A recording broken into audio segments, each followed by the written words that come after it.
అందరికీ నమస్కారం.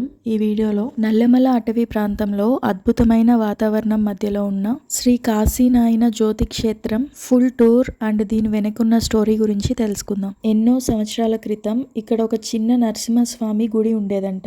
దానిని ఒకప్పుడు శ్రీ లక్ష్మీ నరసింహస్వామి జ్యోతి క్షేత్రంగా పిలిచేవారు. దాని తర్వాత శ్రీ కాశీనాయన ఈ గుడిని పునరుద్ధరించి ఇక్కడే ఈ స్థలంలోనే జీవ సమాధి కావడంతో ఈ గుడిని ఇప్పుడు శ్రీ కాశీనాయన జ్యోతి క్షేత్రంగా పిలుస్తున్నారు. అలాగే ఈ క్షేత్రం నుంచి అహోబిలం నరసింహస్వామి దేవాలయానికి కాలిబాట ఉందని కూడా చెప్తారు. అంటే ఇక్కడి నుండి నడక మార్గంలో ఆ క్షేత్రానికి చేరుకోవచ్చని చెప్తారు. అలాగే ఈ మధ్యకాలంలో ఇక్కడ కూల్చివేతలు కూడా జరిగాయి. అంటే ఈ క్షేత్రం మొత్తం నల్లమల అటవీ ప్రాంతంలో ఉండడంతో ఇదంతా టైగర్ జోన్ పరిధిలో ఉంది. ఇక్కడికి ఎప్పుడూ భక్తులు వస్తూ పోతూ ఉంటారు కాబట్టి భక్తులకు ఏ ప్రాణహాని జరగకుండా ఉండాలని ఫారెస్ట్ ఆఫీసర్స్ ఈ ప్రాంతాన్ని ఖాళీ చేయించాలి అనుకున్నారంట. కానీ కొన్ని సంవత్సరాలుగా ఇక్కడ ఎంతో మందికి అన్నదానం జరుగుతుంది కాబట్టి ఇలాంటి ఒక ఆశ్రమాన్ని ఇక్కడ నుండి తరలించడం మంచిది కాదని భక్తులు కూల్చివేతని అడ్డుకున్నారు. అంతేకాకుండా ఇప్పటి ప్రభుత్వం వారు ఈ ఆశ్రమాన్ని పునర్నిర్మిస్తామని కూడా హామీ ఇచ్చారు. ఇప్పుడు ఇందులో మీరు చూస్తున్నది శ్రీ కాశీనాయన సమాధి.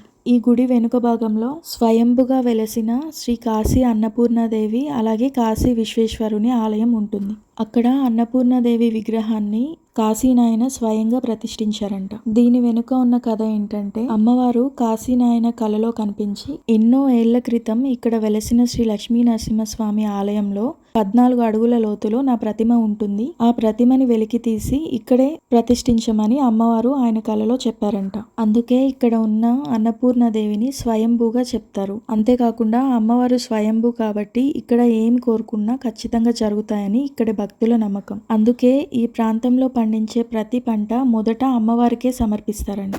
అలాగే ఇక్కడ శ్రీ కాశీనాయన విశిష్టత ఏంటంటే ఈ క్షేత్రానికి దగ్గరలో ఉన్న గరుడాద్రి కొండ పైన 12 సంవత్సరాలు శ్రీ కాశీనాయన తపస్సు చేశారంట. ఆయన తపస్సుకు మెచ్చి స్వయంగా శివుడే ప్రత్యక్షమైతే ఏం వరం కావాలి అని అడిగినప్పుడు ఈ క్షేత్రానికి వచ్చిన ప్రతి ఒక్కరికి భోజనాన్ని అందించాలని కోరుకున్నారంట.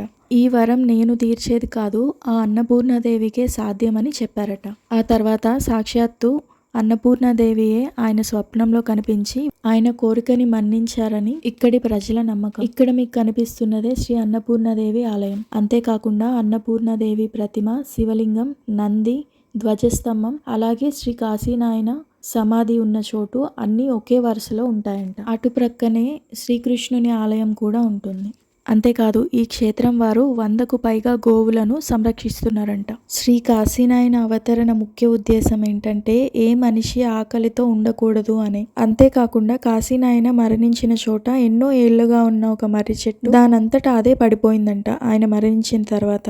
ఇప్పుడు మనం చూస్తున్నదే శ్రీ లక్ష్మీ నరసింహస్వామి దేవస్థానం. ఇక్కడ లక్ష్మీ నరసింహస్వామి ఉన్న గర్భగుడిలోనే శ్రీ అన్నపూర్ణాదేవి ప్రతిమను వెలికి తీశారంట. అలాగే ఇంతకు ముందు మనం చూసిన శ్రీ అన్నపూర్ణాదేవి ఆలయం ఎదురుగా ఉన్న ధ్వజస్తంభం ఎన్నో వేల మంది ప్రయత్నించినా నిలబడలేదంట. అప్పుడు అవధూత అయిన శ్రీ కాశీనాయన చేయి పడగానే ధ్వజస్తంభం నిల్చుందని అక్కడ ప్రజలు చెప్తుంటారు. అంతేకాకుండా ధ్వజస్తంభం నిలుచున్న వెంటనే కాశీనాయన అక్కడే మరణించారని చెప్తారు. అది ఆయన 100వ ఏట అని కూడా చెప్తారు. ఆయన మరణించిన తర్వాత అక్కడ ప్రజల సందర్శనం కోసం ఆయన భౌతిక కాయాన్ని 3 రోజుల పాటు అక్కడే ఉంచారంట. అప్పటి కాలంలో ఎటువంటి సదుపాయాలు ఉండవు కదండి.